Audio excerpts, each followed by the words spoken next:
Hello friends, how are you all. Welcome back to my channel life of Ruchi. So friends, कैसे हैं आप सब। उम्मीद करती हूँ आप सब ठीक होंगे, खैर खैरियत से होंगे। सबसे पहले तो मेरी रिक्वेस्ट है, जिन्होंने मेरा चैनल अभी तक सब्सक्राइब नहीं किया है, काइंडली काइंडली काइंडली मेरा चैनल सब्सक्राइब कर लीजिए, और जिन्होंने चैनल सब्सक्राइब किया है उनको बहुत बहुत शुक्रिया। तो मैं बड़े दिन से सोच रही थी कि काफ़ी टाइम से चिट चैट सेशन जो है वो नहीं किया है, तो मैं सोच रही थी आज चिट चैट सेशन हम करते हैं। तो आज मैं लेके आई हूँ टॉपिक फैमिली का एक्सपीरियंस ऑन बोर्ड। मेरा पर्सनल एक्सपीरियंस ऑन बोर्ड कैसा रहा है, मेरा और मेरी डॉटर का। It's been 12 years. मैंने जैसे आपको बताया मेरी शादी को हो चुके हैं, तो मैं 3 बार शिप पे जा चुकी हूँ और मेरा एक्सपीरियंस वॉज अमेजिंग अमेजिंग। बहुत मज़ा आया। नए लोग, नया तरीका। मैं ये वीडियो थोड़ी लंबी हो जाएगी, तो ये वीडियो मैं पार्ट्स में बनाऊंगी, part 1 and part 2।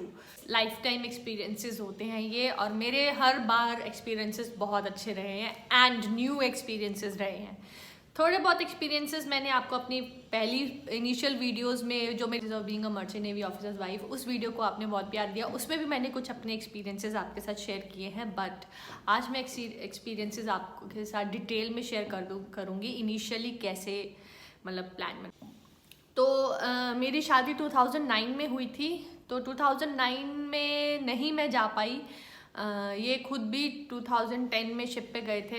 He stayed with me for 4 to 5 months after our marriage. तो मुझे सेटल वगैरह करके then he left for the ship.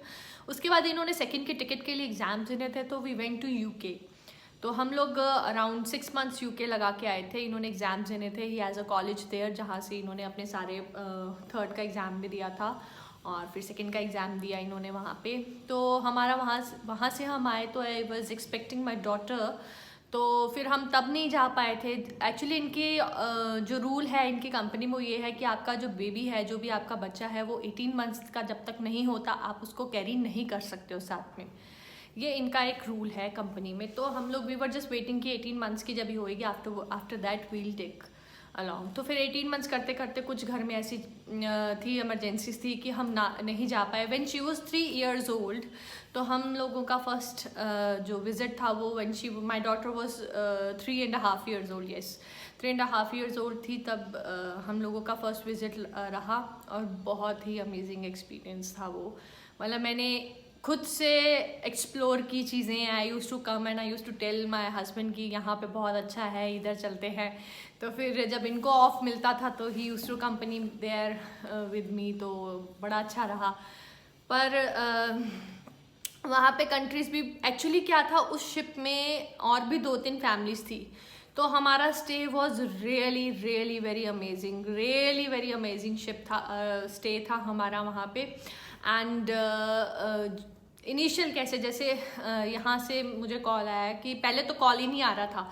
बोल रहे थे कि एक्चुअली मेरे हस्बैंड ऑलरेडी शिप ज्वाइन कर चुके थे और मैंने 1 महीने के बाद शिप ज्वाइन करना था इनका। रीज़न बीइंग मेरी डॉटर के फाइनल एग्ज़ाम चल रहे थे नर्सरी के, तो मुझे था कि मैं इसके एग्ज़ाम दिलवा के ही फिर जाऊंगी। एक्चुअली हमारे हिमाचल में विंटर क्लोजिंग होती है स्कूल की, तो विंटर क्लोजिंग में 4 months की हॉलीडेज़ होती हैं। तो मैंने सोचा इससे बेटी का एग्ज़ाम्स भी हो जाएंगे और मतलब कुछ डिस्टर्बेंस, हालांकि छोटी थी, इतनी छोटी एज में कोई फ़र्क नहीं पड़ता, बट स्टिल मुझे था कि चल फ्री माइंड होके जाएंगे तो बच्चे भी पे भी कोई बर्डन नहीं पड़ेगा। तो वी प्लान्ड अकॉर्डिंगली। तो मेरे हस्बैंड ऑलरेडी ज्वाइन कर चुके थे 1 महीना पहले, तो 1 महीने बाद मैंने जाना था। तो हमारे वीज़ा जाने से पहले वो इतने सारे वीज़ाज़ वगैरह जो फॉर्मेलिटीज़ थी वो कंप्लीट कर दी थी हमारी। We were just waiting for a call कि कोई जहाँ पे साइन इन पोर्ट जो होते हैं वहाँ पे हुआ, तो फैमिलीज़ का जो साइन इन पोर्ट होता है वहाँ से हम लोग साइन इन कर लेंगे। तो बीच में 1 महीना हो गया मेरे हस्बैंड को गए हुए, तो बीच में ऐसी बात आने लगी कि कोई मतलब अफ्रीका साइड जा रहा है। वहाँ पे तो पॉसिबल ही नहीं था साइन इन करना, क्योंकि अफ्रीका तो वो है पोर्ट पे कोई ना साइन ऑफ है ना साइन इन है अफ्रीकन साइड पे। तो फिर उसके बाद मेरे को तो लगा कि फिर मैंने कहा कि अगर ऐसा है तो फिर मैं नहीं जाऊँगी। अगर वीज़ाज वगैरह लग चुके, क्योंकि जाके विद इन 1 मंथ 2 मंथ्स आप वापस आ जाओ तो उसका कोई फ़ायदा नहीं है, अच्छे से कुछ इन्जॉय भी नहीं होगा, कुछ भी नहीं होगा। तो मैं काफ़ी डिसहार्टेंड सी हो गई। हमने येलो फीवर का सारा वैक्सीनेशन वगैरह मैंने, मेरी डॉक्टर ने सारा कुछ करवा लिया था। We were just waiting for a call to, हमारा सामान भी पैक इनफैक्ट मैंने करके रख दिया था, जो भी इनिशियल नेसेसिटी की चीज़ें होती हैं वो सारी मैंने, बच्चे की मेडिसिन वगैरह वो सब पैक करके रख ली थी। तो मेन तो ज़्यादा मेडिसिन ही होते हैं, क्योंकि बीच समुंदर तो मेडिसिन वगैरह दिक्कत हो जाती है नहीं तो ना। तो मेडिसिन वगैरह तो मैंने रख दी थी, सारा कुछ जो भी अपना भी पर्सनल जो चीज़ें होती हैं वो सारा मैंने ऑलरेडी पैक करके अलॉन्ग विथ क्लोथ्स वो मैंने रख लिया था। तो फिर भी I was just waiting for a call, तो सडन ऐसी न्यूज़ आ गई कि बोले कि शायद पोर्ट जो है वो डिले हो सकता है, साइन इन पोर्ट कोई अभी नहीं आ रहा है, कुछ ऐसी बात चली। तो आई वॉज क्वाइट डिसहार्टेंड, मुझे लगा क्या फ़ायदा फिर जाने का। तो मैं आराम से बैठ गई। फिर 1-2 दिन के बाद इमीडिएट कॉल आई, सुबह के टाइम ही, जैसे मुझे 6 o'clock कॉल आई कि आज रात की ही फ़्लाइट है, आपको निकल। वो बाय चांस ही मैं चंबा से 2 दिन पहले अपने पेरेंट्स के घर आई थी चंडीगढ़ में, कि चलो मैं वहाँ पे हूँ, अगर आ गई तो फिर यहीं से मेरे को जाना है आगे फॉरवर्ड। तो फिर मैं यहाँ पे आ गई थी, तो मेरे को कॉल आ गई, तो मेरे पापा और मेरे मम्मा ने मुझे दिल्ली तक ड्रॉप किया। आगे मैंने अपनी फ़्लाइट कैच करी, जर्मनी हैम्बर्ग की थी मेरी फ़्लाइट। वहाँ पे विद इन मतलब फ्यू आवर्स मुझे बोले कि तुम लोग निकल पड़ो, क्योंकि यहाँ से भी दिल्ली पहुँचने में भी 5 घंटे लग जाते हैं, हमारे 4 से 5 घंटे लग जाते हैं। तो फिर हम लोग निकल गए थे। कोई वहाँ से मुझे दिल्ली से कंपनी में जाके पेपर्स भी कलेक्ट करने थे, और जो वहाँ पे शिप में ज़रूरी लोगों का सामान है जो कंपनी की तरफ से पहुँचाया जाता है, मुझे वो भी लेके जाना था। तो कुछ ऐसी चीज़ें थी जो मेरे को वहाँ पे ज़रूरी था ऑफिस में जाना। तो वहाँ पे मैं ऑफिस गई, तो वहाँ से मैंने सब कुछ कलेक्ट किया। तो रात को मेरी 1:30-2 बजे की फ़्लाइट थी, तो मैंने तकरीबन कोई 11 बजे मैं निकल गई थी एयरपोर्ट के लिए रात को। तो वहाँ पे फिर एयरपोर्ट पहुँची, तो बच्चे के साथ फर्स्ट टाइम मेरी बेटी जो थी वो ट्रैवल कर रही थी, एयर ट्रैवल अकेली मैंने हैंडल किया, बट उसने ईजिली मेरे साथ बहुत अकोमोडेट किया बेटी ने, एंड शी एंजॉयड रैदर। तो थोड़ा बहुत जब प्रेशर का आता है ना, एयर प्रेशर का होता है, तब थोड़ा उसने थोड़ा मेरे को तंग किया, रोई वगैरह, बट समहाउ मैनेज हो गया वो चीज़ भी। तो फिर उसके बाद हम लोग पहुँचे, तो शिप जो थी वो पोर्ट पे खड़ी हुई थी, तो हम वेट ही कर रही थी हमारी काइंड ऑफ। तो हम लोग पहुँचे, ऊपर गए, जैसे ही रेस्ट रूम में मतलब मेरे हस्बैंड वाज वेटिंग, साथ में मेरे साथ एक और लेडी थी, सेकंड इंजीनियर की वाइफ, थर्ड इंजीनियर की वाइफ थी वो। सेकंड इंजीनियर तो मेरे हस्बैंड खुद थे उस टाइम पे, न्यूली वेड थे वो। तो उनके साथ वो भी मेरे साथ उन्होंने कंपनी किया शिप तक। तो वहाँ पे फिर खूब मज़ा आया। हम लोग तो जैसे ही हमने स्टेप इन किया तो पहले मुझे लगा ये क्या है शिप, मतलब मैंने फर्स्ट टाइम शिप ऐसे इनके मुंह से ही सुना था, वैसे मैंने देखा नहीं था। तो शिप बिल्कुल छोटा छोटा सा कंजस्टेड, मैंने तो क्रूज़ की तरह सोचा था कि शायद क्रूज़ की तरह अंदर से होगा एंड ऑल दैट, पर नहीं, वैसा कुछ भी नहीं था। अकोमोडेशन छोटी छोटी अकोमोडेशंस थी। तो जापानीज शिप था वो एक्चुअली ना, तो वो थोड़ा छोटा छोटा ही होता है जापानीज शिप। चलो जैसे भी था, पर इन्जॉय बहुत खूब किया, इतना खूब इन्जॉय किया। वहीं पे उसी ड्यूरेशन में मैंने वो हमारा पैच था जहाँ पे मैंने आपको पहली वीडियो में भी बताया कि वाटर ग्लो कर रहा था, एंड वो कॉन्सोलेशंस देखे वो सारे, वो मेरी फर्स्ट वॉयज थी। फिर आई बारी मेरी सेकंड वॉयज की। Second voyage, oh my God, उसका तो मैं क्या बताऊँ, वो था टैंकर। ठीक है, टैंकर था। मैं तो अपना पहले बैकअप लेके चली हुई थी कि वैसे ही होगा, वैसे ही मज़े आएंगे, वैसा ही वो होगा, पर ये ऑल टुगेदर टैंकर्स में was a totally different and a new experience which I had.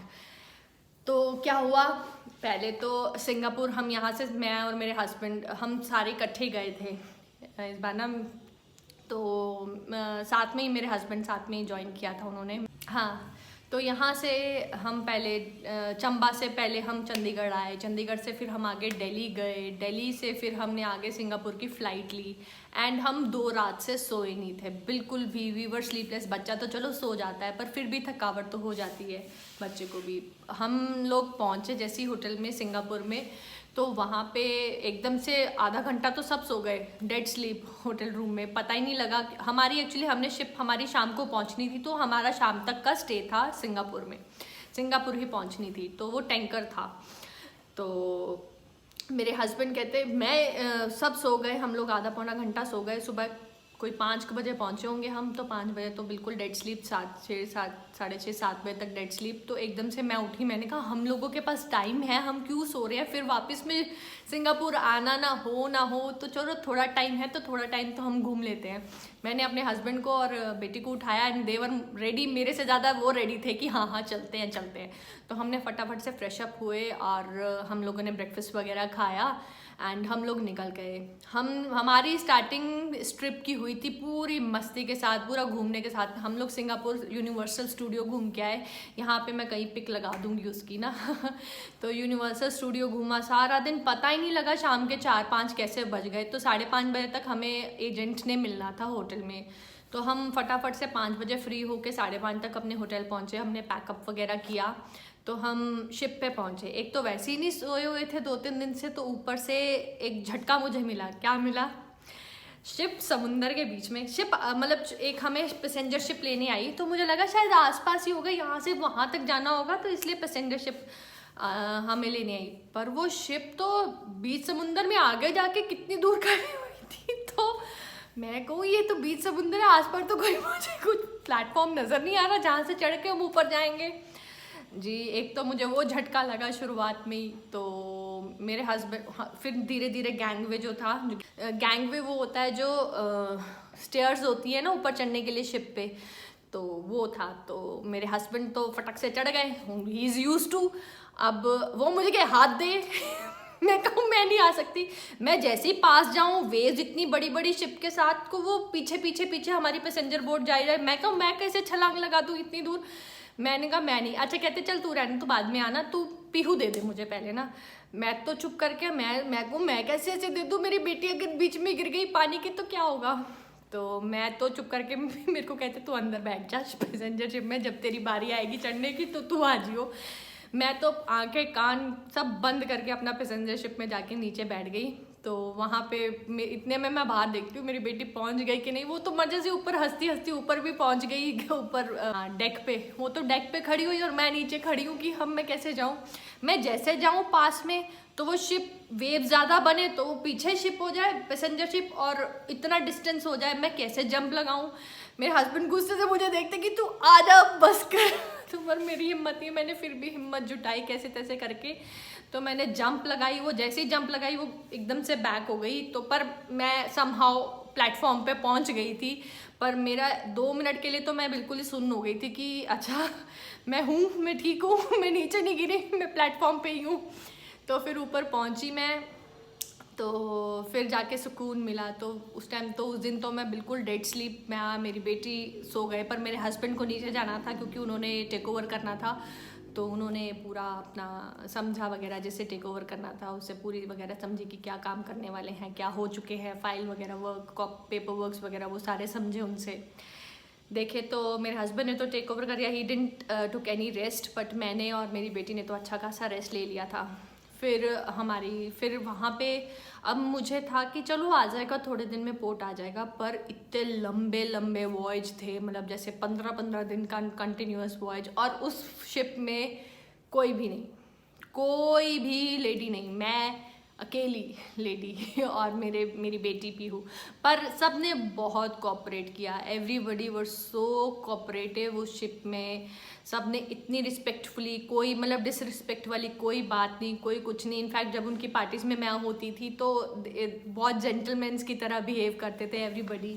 बहुत बहुत अच्छा मतलब सब ने बिहेवियर दिखाया और सबकी अप्रोच बड़ी अच्छी थी। खाना पहली शिप में भी बहुत अच्छा था, जो इनिशियल फर्स्ट शिप थी, दैट वाज कंटेनर शिप। तो फर्स्ट शिप में भी खाना बहुत अच्छा था और मेरी इस शिप में भी खाना बहुत अच्छा था, जो टैंकर शिप थी। सब मतलब थोड़ा सा बोलो चीफ कुक को कि चीफ कुक खाना बहुत अच्छा बनाया, बस उनकी कलनरी स्किल्स जो थी वो बाहर आ जाती थी।